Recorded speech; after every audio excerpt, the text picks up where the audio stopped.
In 1986, I was part of the Reagan administration. Out of the blue, this phone call comes. This delightful English voice that out of the blue says, "I do ever so wonder if I might take a moment of your time to explore what I hope will be a mutually beneficial opportunity." And it was this man named Antony Fisher when he approached me out of the blue to run Pacific Research Institute. I was honored and surprised, but I had other plans. The plans were specifically to create something like the Institute for Justice. So I told him no. A couple of weeks later, the phone rings again. And there's that delightful English voice on the other end of the line. And he says, "I believe we can make this work if we just will explore mutually beneficial opportunities. Your goals, our goals coming together." And that was a crucial insight into Antony's irrepressible and irresistible both charm and drive and determination. And so, of course, I said yes.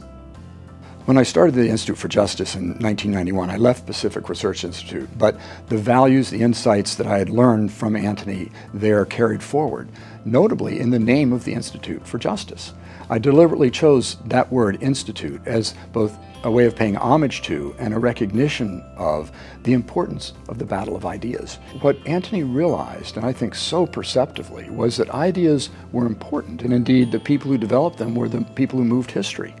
But unless they were translated into policies, they really sat on a shelf in a way that didn't advance liberty. And so his dedication to taking those ideas and making them accessible to policymakers, to students, to ordinary folks, that's more important today than it ever has been.